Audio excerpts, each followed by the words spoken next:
السلام علیکم ناظرین، پروگرام دوسرا رخ میں خوش آمدید۔ میں ہوں آپ کا میزبان نادر غرامانی۔ ناظرین، آج GHQ میں chief of defence forces army chief Syed Asim Munir کو گارڈ آف آنر پیش کیا گیا اور جو تینوں مسلح افواج کے افسران ہیں ان سے چیف آف ڈیفنس فورسز جو ہیں فیلڈ مارشل عاصم منیر نے خطاب بھی کیا ہے، اور اس خطاب میں انہوں نے یہ بھی کہا ہے کہ نئے قائم ہونے والے جو ڈیفنس فورسز کا ہیڈ کوارٹر ہے وہ بنیادی جو تبدیلی ہے وہ ایک تاریخی ہے، اور اسی کے ساتھ ساتھ انہوں نے یہ بھی کہا ہے کہ بھارت کسی بھی خود فریبی یا گمان کا شکار نہ رہے، اور جو پاکستان کا اس مرتبہ رد عمل ہوگا یا جو جواب ہوگا وہ پہلے سے بھی شدید ہوگا، اور اسی کے ساتھ ساتھ انہوں نے افغانستان کے حوالے سے بھی ایک واضح موقف جو ہے وہ سامنے رکھا ہے کہ افغانستان کو بھی اب فتنہ الخوارج یا پھر پاکستان میں سے کسی ایک کا انتخاب کرنا ہوگا، اور انہوں نے یہ بھی کہا کہ پاکستان امن پسند ملک ہے، کسی کو خود مختاری علاقائی سالمیت پر آنچ آنے کی اجازت نہیں دی جائے گی۔ اسی کے ساتھ ساتھ ہم اگر بات کریں تو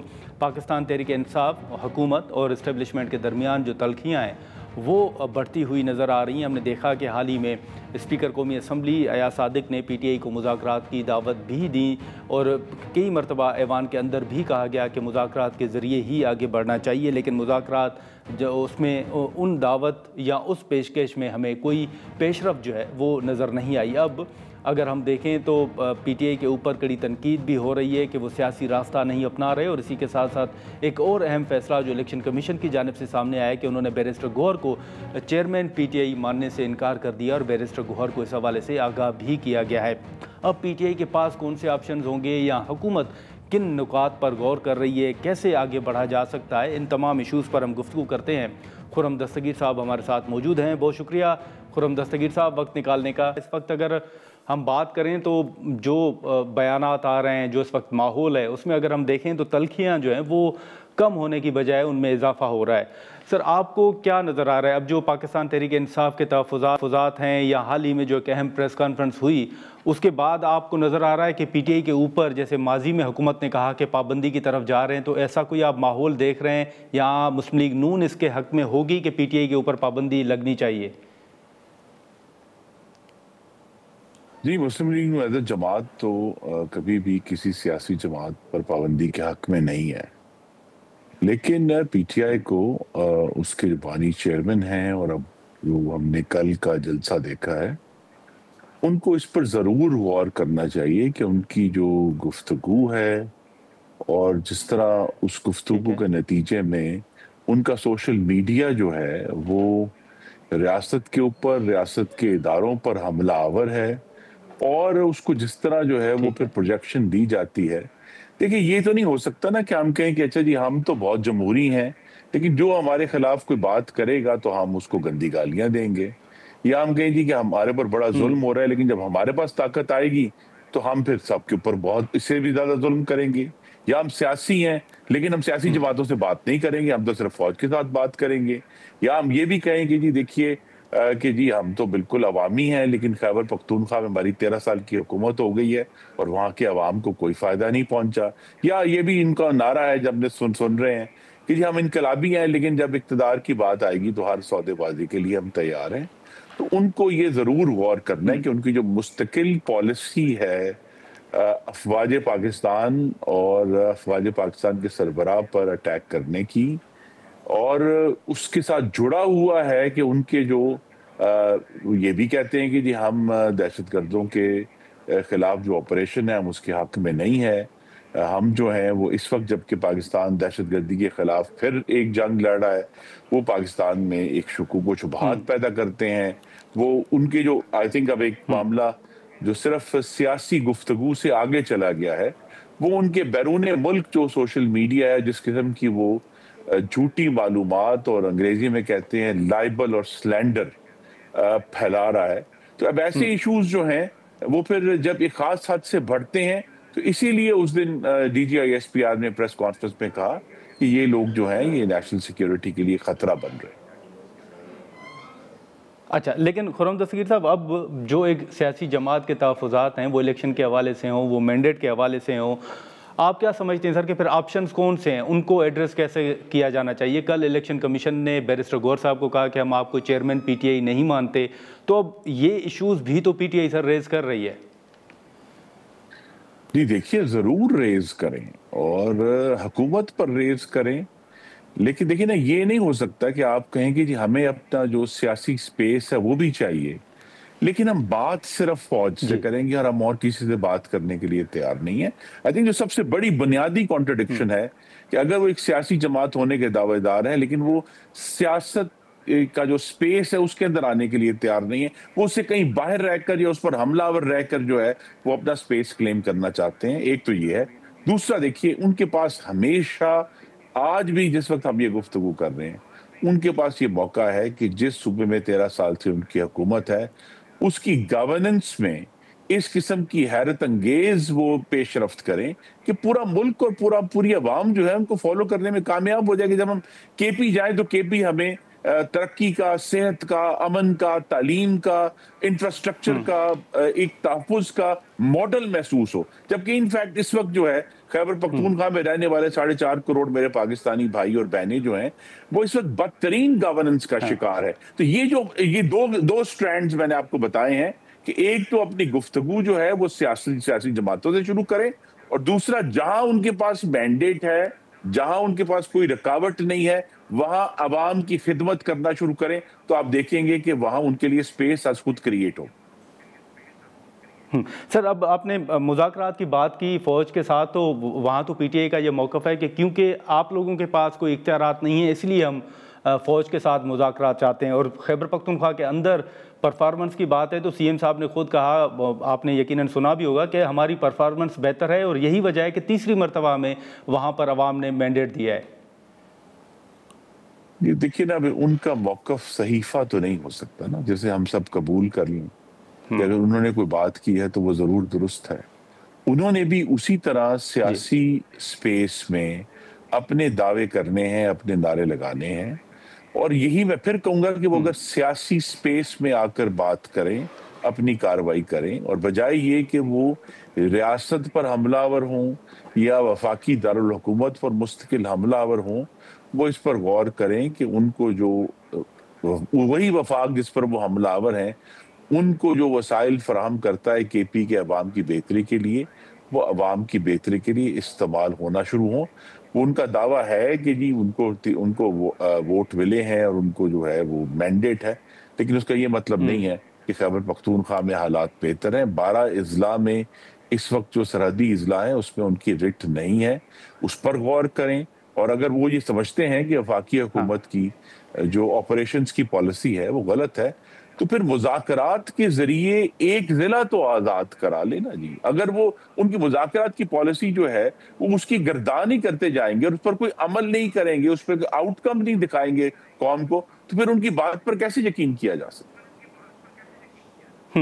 ٹھیک ہے، لیکن سر یہ جو مذاکرات کے حوالے سے جو ماضی میں ٹی ٹی پی کے ساتھ مذاکرات ہوئے، اس میں آپ نے بھی دیکھا ہوگا کہ وہاں پر جو کچھ تصاویر سامنے آئی تھیں، تو اب یہ جو پی ٹی آئی کے اوپر ملبہ ڈالا جا رہا ہے، یا وہ کہتے ہیں کہ ہمارے اوپر ملبہ ڈالا جا رہا ہے، ہمیں ہی ذمہ دار قرار دیا جا رہا ہے، لیکن ماضی میں ہمارے ساتھ دیگر افراد بھی تھے۔ مشاہد سید صاحب کو سن لیں، سابق سینیٹر مشتاق صاحب کو سن لیں، انہوں نے یہ کہا ہے کہ ان کیمرہ اجلاس میں باجوہ صاحب نے آ کے بتایا کہ ہم نے یہ فیصلہ کر لیا ہے۔ تو آپ سمجھتے ہیں کہ ماضی میں جو مذاکرات ہوئے اس کی ذمہ داری پوری پی ٹی آئی پر ڈالنی چاہیے یا باقی لوگ بھی تھے؟ دیکھیے وہ پی ٹی آئی نے فیصلہ کرنا ہے کہ انہوں نے ذمہ داری قبول کرنی ہے کہ نہیں کرنی۔ اگر تو وہ ذمہ دار تھے تو وہ اچھے اور برے دونوں کے ذمہ دار تھے، تو جب وہ کریڈٹ کلیم کرتے ہیں پھر انہیں ڈسکریڈٹ بھی، اس کی ذمہ داری بھی اٹھانی پڑے گی۔ اور اگر وہ ذمہ دار نہیں تھے اور کہ جی وہ ڈسکریڈٹ نہیں لینا چاہتے، پھر انہیں کوئی کریڈٹ بھی نہیں جائے گا، اور پھر ان کے اوپر یہ الزام بھی اٹھے گا کہ اگر آپ ذمہ دار نہیں تھے تو پھر آپ واقعی حقیقتاً کٹ پتلی اور سلیکٹڈ وزیر اعظم تھے۔ تو لہٰذا انہوں نے یہ فیصلہ کرنا ہے کہ وہ یہ نہیں ہو سکتا کہ جو اچھی چیزیں ہیں، ویسے تو وہ بھی بہت کم ہے، لیکن چلیں جو اچھی چیزیں اس کا کریڈٹ وہ لے لیں، لیکن باقی کا کریڈٹ وہ نہ لیں۔ ان کو پھر اگر وہ ذمہ دار تھے تو پھر ہر چیز کی ذمہ داری قبول کرنی ہو۔ ہر چیز کی ذمہ داری. بالکل. خرم دستگیر صاحب ایک آخری سر سوال ہوگا کہ پی ٹی آئی آپ نے بھی سنا ہوگا کہ وہ کہہ رہے ہیں کہ ہمیں اسپیس نہیں دی جا رہی. حال ہی میں دونوں ایوان جو ہیں سینٹ اور قومی اسمبلی میں ان کے اپوزیشن لیڈرز تھے, ان کو نااہل قرار دیا گیا. اب پی ٹی آئی کا یہ ماننا ہے یا پی ٹی آئی کا یہ دعویٰ ہے کہ ہم نے وہ فیصلہ بھی مان لیا اور ہم نے کہا کہ چلیں یہ دو جو لوگ ہیں ان کو آپ اپوزیشن لیڈر بنا دیں. اب رولز کے مطابق آپ نہیں سمجھتے کہ اسپیکر قومی اسمبلی کو قومی اسمبلی کے اندر اور چیئرمین سینٹ صاحب کو جو درخواست ان کے پاس موجود ہے اس کے تحت جو اپوزیشن لیڈر کا فیصلہ ہے وہ کرنا چاہیے کم سے کم؟ پہلے تو میں یہ کہوں گا کہ تحریک انصاف کا جو مطالبہ ہے اس مطالبات کی بنیاد پر حکومت پاکستان اور ریاست پاکستان کو نہ ہی چلایا جا سکتا ہے اور نہ ہی چلایا جا رہا ہے. وہ تو مطالبات کرتے رہیں گے, بڑی اچھی بات ہے, لیکن جہاں ان کے مطالبے جو ہیں وہ قانونی ہیں وہ ان کو سپیس ملے گا. تو آپ دیکھیں گے کہ میری توقع ہے کہ اگلے جو سیشنز ہوں گے پارلیمان کے اس میں یہ معاملہ حل کر دیا جائے گا. ہاں اچھا, اپوزیشن لیڈرز کا سر؟ جی, اصل بات یہ ہے کہ ان کا سارا فوکس دیکھیے, مجھے خوشی اس بات پر زیادہ ہوگی کہ اگر وہ پاکستان کے عوام کے مسائل حل کرنے پر بھی اتنا ہی زور دیں جتنا وہ اپوزیشن لیڈر کے تقرر پر دے رہے ہیں. ٹھیک, چلیں خرم دستگیر صاحب بہت شکریہ وقت نکالنے کا. تھینک یو سو مچ. ناظرین, خرم دستگیر صاحب کی گفتگو آپ نے سنی. ہم یہاں پر ایک مختصر سا بریک لیتے ہیں اور بریک کے بعد گفتگو کو آگے بڑھاتے ہیں. پروگرام میں ایک بار پھر خوش آمدید. ناظرین, خرم دستگیر صاحب کی گفتگو آپ نے سنی. اب جو پاکستان تحریک انصاف کے حال ہی میں اجلاس بھی ہوئے اور مشاورت بھی ہوئی ہے, اس کے بعد اب پی ٹی آئی کیا سمجھتی ہے کہ کون سے آپشنز ہیں جس کے تحت آگے بڑھا جا سکتا ہے. الیکشن کمیشن کا فیصلہ بھی ہمارے سامنے موجود ہے. سینیٹر ہمایوں مومن صاحب ہمارے ساتھ موجود ہیں, ان سے گفتگو کرتے ہیں. سینیٹر صاحب بہت شکریہ وقت نکالنے کا. اب جو اہم پریس کانفرنس ہوئی اس کے بعد پی ٹی آئی کے اوپر پابندی کی باتیں بھی ہو رہی ہیں, ایم کیو ایم کی بھی مثال دی جا رہی ہے. آپ کیا سمجھتے ہیں کہ یہ جو تلخیاں بڑھی ہیں اس کے بعد کون سے آپشنز ہیں, کیسے آگے بڑھا جا سکتا ہے؟ بسم اللہ الرحمن الرحیم. ایاک نعبد و ایاک نستعین. دیکھیں, سب سے پہلے تو میں 2-3 باتیں کرنا چاہتا ہوں. جی, میں نے آج تک کبھی پی ٹی آئی کے کسی سے یہ نہیں سنا. ہم نے تو ہمیشہ یہ کہا ہے کہ یہ ملک بھی ہمارا اور یہ فوج بھی ہماری. یہاں تک کہ جب ہم لوگوں کی اور مطلب سو کالڈ جو اداروں کے ہیڈز ہیں ان کے درمیان میں اگر کوئی مس انڈرسٹینڈنگ تھی تو جس وقت ضرورت پڑی تو اس وقت عمران خان نے فل سپورٹ کیا تھا ڈیورنگ انڈیا کے اس میں یہ جو انڈیا اور پاکستان کے درمیان میں جو ہوا تھا. جی, اس میں جو بھی سندور 1 یا جو بھی تھا اس کے اندر جو بھی ہوا تھا اس میں پاکستان تحریک انصاف نے فلی سپورٹ کیا تھا. اور یہاں تک کہ D G I S P R نے پاکستان تحریک انصاف کے لوگوں کا, جو پارلیمنٹیرین تھے ان کا اور جو یوٹیوبر جو سارے تھے ان سب کا شکریہ بھی ادا کیا تھا ان اے وے کر کے. تو مجھے سمجھ نہیں آتی کہ یہ آل آف اے سڈن ہم لوگ ایک دم اتنے برے کیسے ہو گئے. ٹھیک ہے. نمبر 2, جب ہمیں کہا جاتا ہے کہ مطلب آپ لوگ مطلب میں ڈاکٹر محمد ہمایوں مومن, I am not a terrorist. ٹھیک ہے, ٹھیک ہے. میں اگر آپ مجھ سے پوچھیں کتنے پاکستان میں کتنے لوگ ہیں جن کے پاس یہ اپرچونٹی ہے کہ وہ پاکستان چھوڑ کر چلے جائیں اور جتنا وہ پاکستان میں کما رہے ہیں اس سے 20 گنا زیادہ وہ کسی قریبی ملک میں جا کے کما لیں اور وہ ملک چھوڑ کر نہیں جا رہے صرف اس وجہ سے کہ ان کو اس ملک سے محبت ہے. مجھے وہ بندے گن کے بتا دے کہ کتنے ایسے لوگ ہوں گے کہ جو کہ پاکستان میں رہ کے بمشکل مطلب اچھا ریزنیبل کما رہے. یہ نہیں ہے کہ وہ کما نہیں رہے پاکستان میں, لیکن اگر وہ ملک چھوڑ کر جاتے ہیں تو وہ تقریباً 2 سے 2.5 ملین مینز 20 سے 30 لاکھ ڈالر سالانہ کما سکتے ہیں. ٹھیک ہے, لیکن ہمایوں صاحب آپ یہ پی ٹی آئی کے اوپر پابندی میں کوئی پیش رفت دیکھ رہے ہیں سر؟ ایسا ماحول نظر آ رہا ہے آپ کو؟ دیکھیں میں ایک بات بتا دیتا ہوں, آپ لوگ لگا دیں, آپ لوگ جو مرضی کرنا کر لے, کوئی بھی کر لے. ٹھیک, اس سے کیا ہوگا؟ ایک وقت تھا پیپلز پارٹی کے اوپر بین لگ گیا تھا, ایک وقت تھا جو اے این پی پہ لگا, نیب NAP تھا اس زمانے میں, نیشنل عوامی پارٹی تھی, اس کے اوپر بین لگ گیا تھا. پھر ہم لوگوں نے یہ بھی دیکھا کہ ہر ایک کے اوپر کبھی نہ کبھی ہمارے اوپر, ہر ایک کے اوپر جتنے بھی پولیٹیشین ہیں ان کے اوپر آ جاتا ہے کہ بھئی یہ لوگ جو ہیں نا یہ ملک کے خلاف بات کرتے ہیں. اب آئی ڈونٹ نو, میں کون جج کرتا ہے, کون سا پیمانہ ہے, کس لحاظ سے. میں آپ کو ایک چیز سمجھاتا ہوں, ہمارے ملک میں پرابلم کیا ہے یا پورے پاکستان میں پرابلم کیا ہے. پاکستان میں پرابلم یہ ہے کہ ہم لوگ خوشامد کے عادی ہیں. جی, خوشامد کا مطلب یہ ہے کہ جیسے بعض لوگوں کو میں دیکھ رہا تھا ٹی وی پہ, سب سے فرنٹ رو میں بیٹھے تھے سوال اٹھانے کے لیے, جو سوال اٹھا رہے تھے ان میں سے ایک دو جو بالکل درمیان میں تھے, ان کی ذرا آپ باڈی لینگویج دیکھیں, جیسے وہ بیٹھے ہوئے تھے, وہ لگ رہا تھا کہ ان کو سب کچھ پتا ہے کہ کیا ہو رہا ہے کیا نہیں ہو رہا, اور سوالات کے لحاظ سے. اب یہ خوشامدی لوگ جو ہوتے ہیں نا, ان خوشامدیوں نے ہمیشہ سے پاکستان میں, کیا ہر ملک میں, ہر دور میں ان لوگوں نے تباہیاں پھیری ہے. اگر میں آپ کو آپ کی غلطی بتاتا ہوں کہ بھائی جان آپ نے یہ غلط کام کیا, اور میں آپ سے ڈس ایگری کرتا ہوں کسی بات پہ, کسی پالیسی پہ, کسی اور چیز پہ, اس کا یہ ہرگز مطلب نہیں ہے کہ میں آپ کا دشمن ہوں. آپ کو آپ کی غلطی بتانے والا, دیکھیں آپ کو استاد آپ کی غلطی بتاتا. ناظرین یہاں پر ایک مختصر سا بریک لیتے ہیں اور بریک کے بعد گفتگو کو آگے بڑھاتے ہیں. پروگرام میں ایک بار پھر خوش آمدید. نمائش صاحب, آپ کو اعتراض سوالوں پہ ہے یا جو جواب دیے گئے ان پر ہے؟ نہیں, مجھے نہ سوالوں پر ہے نہ جوابوں پر ہے, مجھے کسی چیز پہ اعتراض نہیں ہے. اچھا, مجھے میں یہ سوچنا چاہتا ہوں کہ اگر میں فرض کرے آپ سے ڈس ایگری کرتا ہوں کہ بھائی جان آپ جو چیز کہہ رہے ہیں یا جو آپ کا نظریہ ہے میں اس سے اختلاف کرتا ہوں, ٹھیک ہے, اس میں آپ کا دشمن کیسے ہو گیا؟ دیکھیں وہ کہتے ہیں نا, there is more than one way of skinning a cat. ٹھیک ہے, اب آپ کو پتا ہے کہ جس زمانے میں جہاز لوگ بنانے شروع کیے تھے, مختلف لوگ کوشش کر رہے تھے, لیکن رائٹ برادرز نے جلدی اس چیز کو کر لیا. کیوں؟ ان کا طریقہ کار جو تھا وہ بہتر نکلا. ہر ایک چیز کے اندر جو ہوتے ہیں نا مختلف طریقے ہوتے, کسی بھی چیز کرنے کے مختلف طریقے ہوتے. میں ایز اے پولیٹیشین میں مختلف طریقے سے باتوں کو سمجھوں گا, یا میں ایز اے ڈاکٹر پولیٹیشین میری سوچ باقی پولیٹیشین سے فرق ہوگی. ٹھیک ہے, کیونکہ میں ہر چیز کے اندر ایک سائنٹیفک ایویڈنس دیکھوں گا, میں کہوں گا کہ یار اس میں ایویڈنس بیسڈ ڈیسیژن کیا ہے, آج سے پہلے پاکستان میں اس طرح کبھی ہوا ہے یا دنیا میں اس طرح کبھی ہوا ہے, کیا اس کا کیا آؤٹ کم ہوا ہے, اس کی بیسس میں ڈیسیژن. ٹھیک ہے, لیکن ہمایوں صاحب حال ہی میں ایک جو پی ٹی آئی کا اجلاس ہوا تھا, اس میں کچھ رپورٹس یقیناً آپ کی نظر سے بھی گزری ہوں گی کہ بعض پی ٹی آئی کے رہنما کہ یہ انہوں نے اجلاس کے اندر موقف رکھا ہے کہ اس وقت جو کچھ ہو رہا ہے وہ شاید خان صاحب کے اس ایگریسو ان بیانات کی وجہ سے ہو رہا ہے. کیا یہ حقیقت ہے کہ کچھ پارٹی رہنما ناخوش ہیں, یا آپ تمام جو رہنما ہیں وہ متحد ہیں اور جو خان صاحب کے حالیہ ٹویٹس ہیں ان کو آپ اون کرتے ہیں؟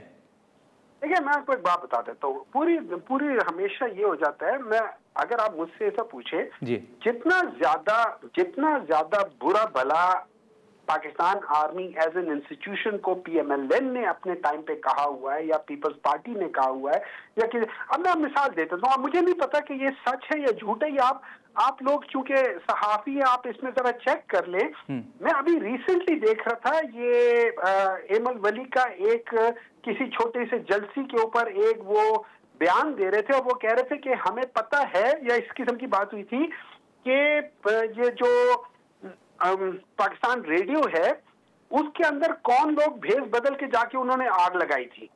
اچھا ٹھیک ہے, ٹھیک ہے.